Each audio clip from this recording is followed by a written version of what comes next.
Welcome to the RUSTED course, the Rural Ultrasound Training for Emergency Departments. This course was initially developed through WA Country Health Service and is now presented by Rural Health West.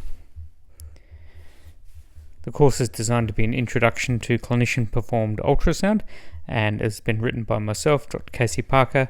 I'm an emergency doctor, GPA by training, work at Broome Hospital, Sir Charles Garden Hospital, and also work for Rural Health West as a clinical educator.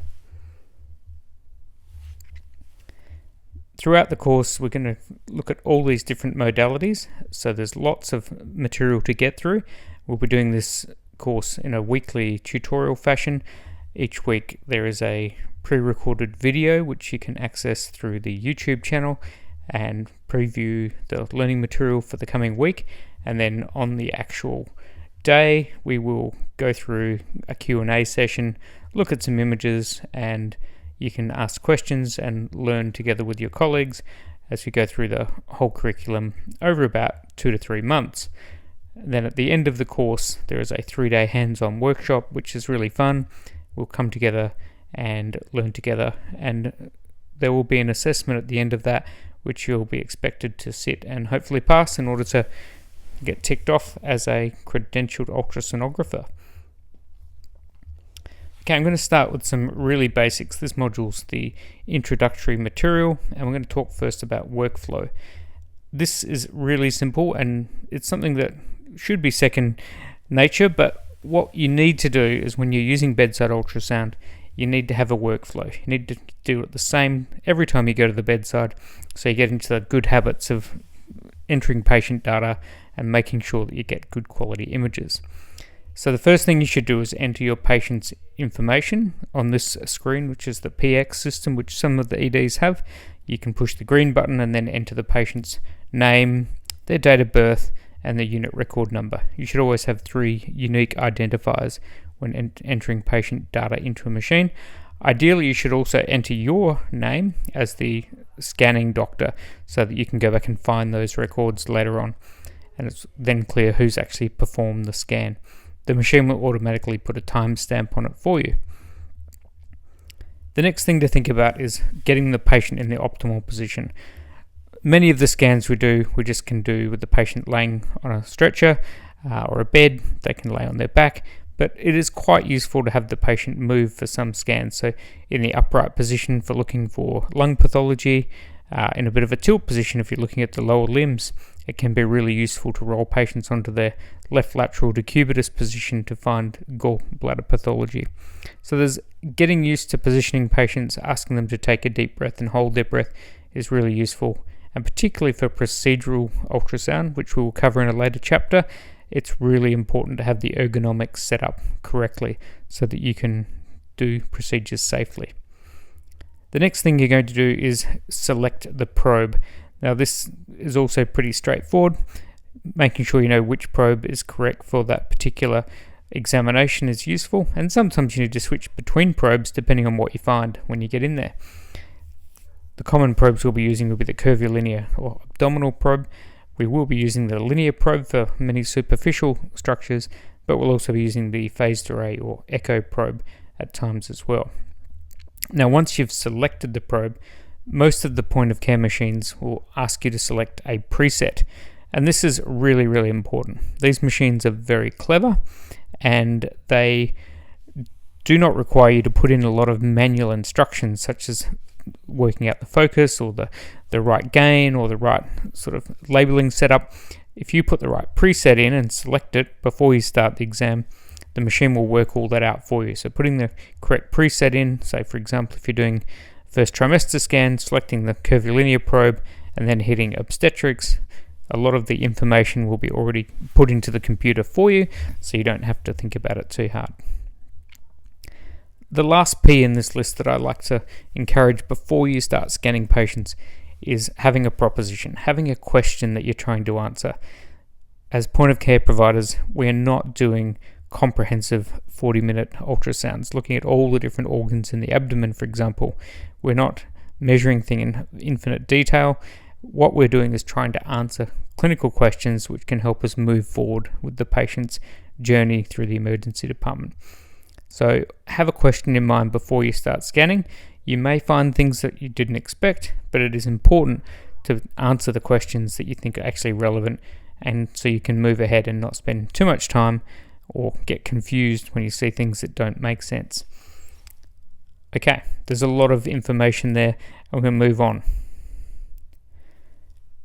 We do strongly encourage, when using ultrasound, particularly if it's something that is going to lead to a clinical action, whether that's a diagnosis or a decision about therapy or even just monitoring something, it's really useful to save your images.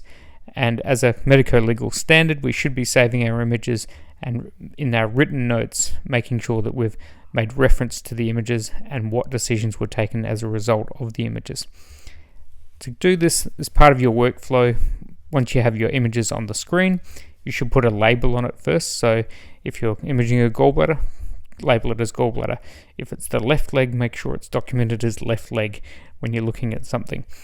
Then once you've got the label on the screen, you find the best picture that you can find, you hit freeze, and you can save that as a still image, or if you want, you can save it as a clip, which is also very useful. Generally, things that are moving, such as hearts and lungs, we recommend that you save clips, because often it's that dynamic movement that you're trying to capture, and sometimes it's better to save stills. With modern machines and storage, it's much easier to save clips for some things, but stills are traditionally what we tend to save. So we do that throughout our scan, and we'll be talking about in each of the modalities about minimum data sets that should be acquired when doing particular scans. So what you need to save to say you've looked at each particular organ. Okay, once you've got the picture on the screen, the next thing you need to think about is depth and or focus. Now, back in the day, we had to think about focus, but these new machines are very clever and they have multiple focal zones, and you don't really need to think too hard about the focus of the ultrasound beam. Essentially, if you put your target organ or object in the center of the screen, the machine will automatically focus it for you. So let's have a look at this image.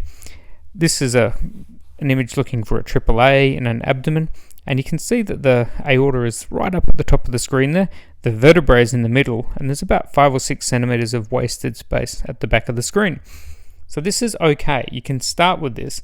Always start deeper than you think, and then once you've found the target, you've worked out the anatomy, worked out what's going on, you need to dial up the depth so that you put your target in the center of the screen. So in this case, I would probably wind the probe right up to about 8 centimeters. So the vertebral body's at the back, and then it makes the aorta and the AAA much bigger. And then we've got a better focus, we get better resolution of the walls of the aorta, and then we can start measuring things. So whenever you measure something, you want to make it as big as possible on the screen so that when you put the calipers on to measure it, you're doing that as accurately as possible. All ultrasound is about frequency, so there's an inversely proportional relationship between the frequency of the probe, the resolution, and the ability to penetrate into tissue. So most of our probes come with a range. So this one imaged here is a C60 probe, which means it's a curvilinear probe.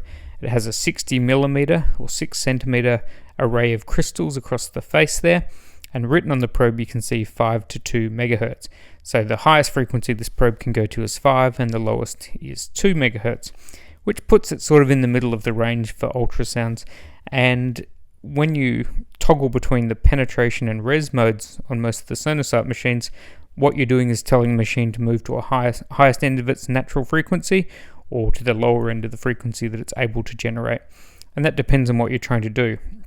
So for a small person with a normal size abdomen, you probably want to head it up towards 5 megahertz. You want to go for the resolution to get a better quality picture. But if you're dealing with an obese person or a target that's deep down in the abdomen, you may need to drop that frequency down to 2 megahertz in order to get better penetration through the tissue. So probe selection is really important, and toggling between the high and low frequency of a particular probe can improve the image, particularly in abdominal scanning. The gain is also something we need to fiddle with on our machines. So I've got 3 pictures of a liver here at the top. The first one is under gain, so the gain's too low, everything looks a bit too black. And that just basically means that as the machine's receiving signals back from the tissues, it's not amplifying them enough, it's not giving them enough brightness so that we can't see what's going on very clearly. The middle picture is overgain. So in this picture, the gain's been turned too high and it's washed out a lot of the shades of grey or the dynamic range of the image. The last one is what we'd call an optimal gain, where things that are black are the anechoic structures like blood vessels, for example, or gallbladders or urinary bladders, and then things that are white are things like bone or air interfaces or fascial planes. So you sort of want to fiddle with the gain so that you get that range of greys in between black and white structures. This is something your eye will learn over time. These machines are pretty smart nowadays though, and most of them have an auto gain function where if you hit that auto gain button, it tries to achieve that black to white spectrum pretty accurately, and I find that's usually pretty good for most point of care machines. There is a few situations where you do need to fiddle with the gain, particularly in the far field, and the bottom image here shows a bladder, and you can see that the anterior wall of the abdomen is quite clear. There's nice grey zone there where you can see different layers of muscle, and then the bladder's nice and black, and anechoic structures don't absorb much ultrasound beam, and so the beam goes through very easily, and then the result of that is you get a washout at the back, so you get too much gain at the far field. And so sometimes we need to actually change the gain, particularly in the far field, and most machines have the option to change the gain differentially between the near field and the far field, so that you can get a more smooth transition of gain over the course of the image. And this is particularly true when you're looking at fluid field structures. A bit more on physics. The ultrasound is a smart machine, but it still relies on a couple of assumptions. It assumes that the sound waves travel through the tissue at the same speed, and it assumes that the sound waves travel in straight lines. And those are both not true in most tissues. So we know that different tissues always have different speeds, and that 15-40 meters per second is the average speed in homogeneous tissue, which is not normally what we're scanning through. And sound beams do travel in straight lines, but they do bounce off things and come off at funny angles, and they get reflected from different surfaces. And so it's not actually true that the path of the beam may actually be bouncing off a structure, so it may have a longer course to get back to the beam and the receiver, and therefore may give you a false image on the screen. The modern machines are very smart. They use all sorts of smoothing, compounding, and harmonic technology to try and smooth out our images and make them look what we want to see. But you've got to remember that a lot of that technology can also contribute to the generation of artifacts. A term that we use a lot in ultrasound is echogenicity. This is basically a way of describing the relative brightness of an object within the field of view. So something's isoechoic if it's the same texture or the same brightness as the tissue around it. And then if it's hyperechoic, it's more towards the white end. Hypoechoic, it's more dark grey, and anechoic means it's completely black. So in this liver on the left of screen here, you can see there's a cystic structure that's black, and in the far field beyond that cystic structure, you can see that the liver looks whiter, more hyperechoic, and that's not because the liver's got a stripe in it. That is an artifact that's called posterior acoustic enhancement, where the beam is not slowed down as much by the liver cyst as it is by the adjacent liver tissue. So the machine interprets that as a brighter signal coming back, a stronger signal coming back, so it decides to make that brighter on the screen. And once you learn these things, you'll basically learn to ignore them, but when you first see a lot of these artifacts, they can be a little bit disorientating. On the right of screen here, we have what we call heterogeneous echo texture. So this is another liver, but you can see that there's areas of dark and light within the liver, and this is metastatic disease. And because of the extra water and edema and inflammation around those metastatic deposits, they look darker. And so learning to train your eye to look for these patterns can be really useful. So learning about echogenicity and echo texture is really useful. So let's talk a bit about artifacts. Artifacts are essentially objects that appear on the screen that don't correlate with real-world structures. So in the top right of this screen, we can see what is a classic mirror image artifact. So we've got a thoracic cavity or a lung which is collapsed inside of an effusion, and then you can see the diaphragm, and then you can see a mirror image of the same structure on the other side of the diaphragm. Now that's not actually there, that's just a result of the sound beam being bounced off the very reflective diaphragm, and so it gives this false idea that there's the same structure on the other side of the diaphragm.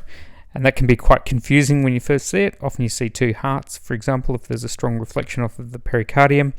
And we learn to recognize this. And this actually tells us a bit of information. It tells us that there's a nice interface there and that there's no fluid behind the diaphragm. So there's some useful information that can be gained by recognizing this as an artifact. In the bottom right of screen here, we have what are called B-lines in a lung.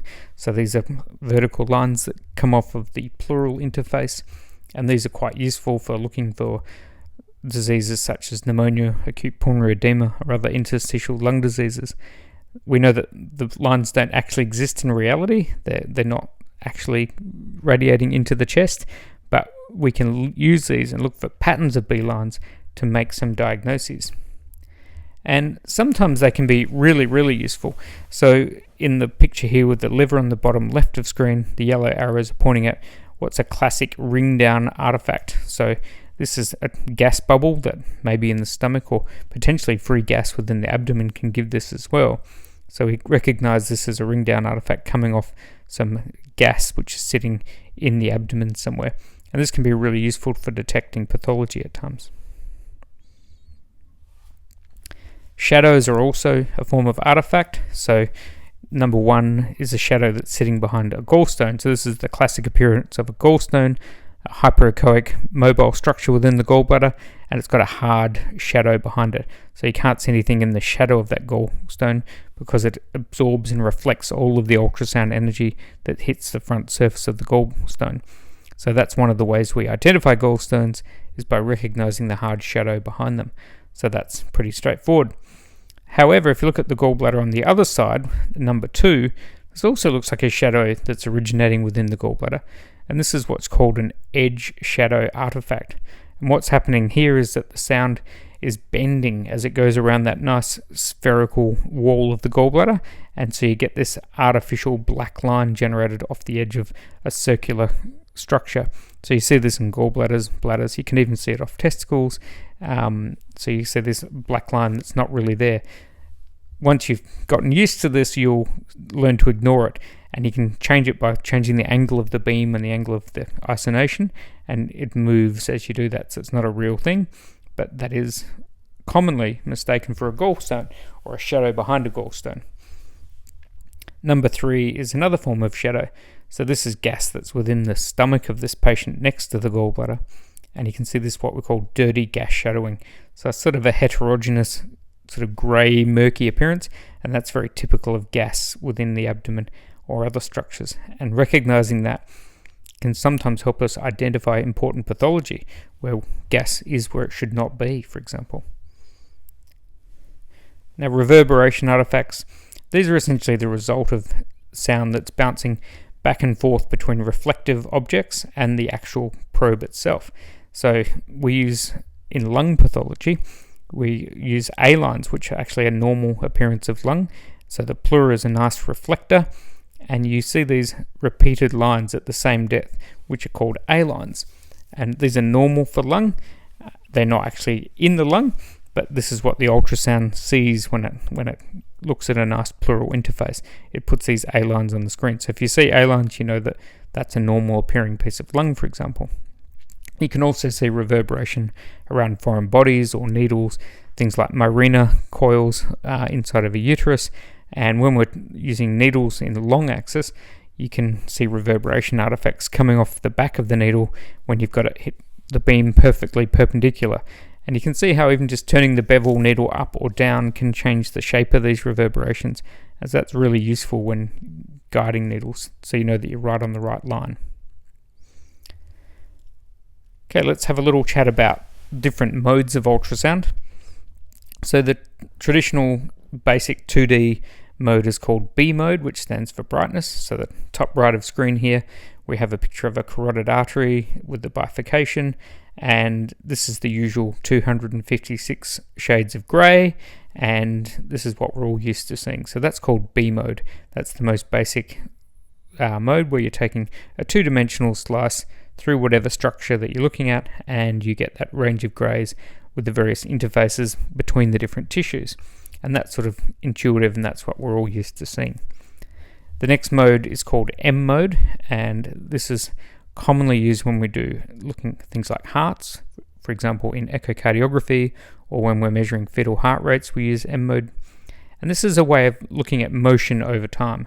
So what happens is you get your 2D B mode, and you drop a cursor through it, and then you push the M mode button, and basically the ultrasound just follows that beam, that line, and it looks at what happens at that line over time. So you get a crude two-dimensional view of that particular structure that is then spaced over time, so you can see what the movement is of that structure.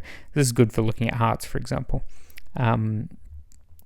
Number 3 is color mode. So this is the basic Doppler effect. So you use the B mode, you apply a color Doppler box to it, and the machine sends out Doppler signal and then listens for the bounce back and measures the different speed of the various movements, just like the ambulance coming towards you and then going away, and then it labels that with color. So traditionally the BART mnemonic is used to label this. So blue means away from the probe and red towards the probe. That's just, it doesn't actually mean venous and arterial as often is mistaken. It just means the direction of movement within that blood vessel, for example. So be aware of BART, blue away, red towards, and you can change that by just moving the angle of the probe. You can change the colors altogether, but it's quite useful for identifying vessels. The last mode is spectral Doppler, and this isn't something that we'll be using a lot in the course of the RUSTED curriculum, but it is something that is used quite a lot in echocardiography or vascular ultrasound, and we will talk a bit about that. But essentially it's similar to Doppler in that you are looking at the movement of blood within a vessel, but it's tracking this over time and giving you a visual representation of the velocities of the blood within the vessel over time. So you get this nice little waveform which comes up on the screen, and by looking at that you can tell if that's normal or abnormal depending on which organ you're looking at. Last, we're going to talk a bit about ultrasound safety. So ultrasound is a very safe modality. Obviously there's no ionizing radiation, and it's generally well tolerated in patients that aren't in a lot of pain, and it's something that we encourage people to use because it can give us a lot of information quickly in the emergency department.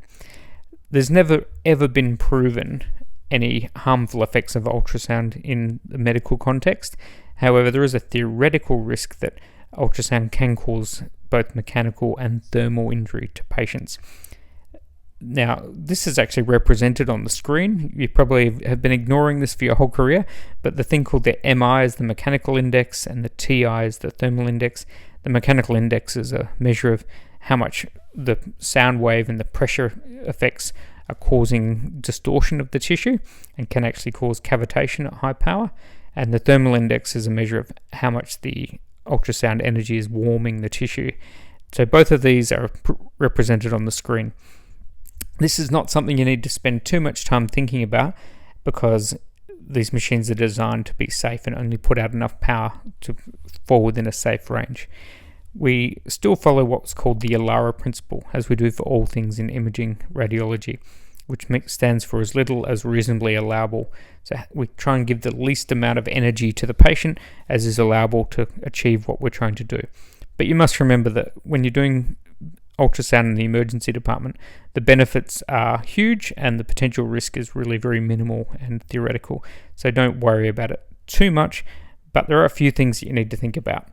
The first is minimize your scanning time, so we don't need to spend any longer than we need to.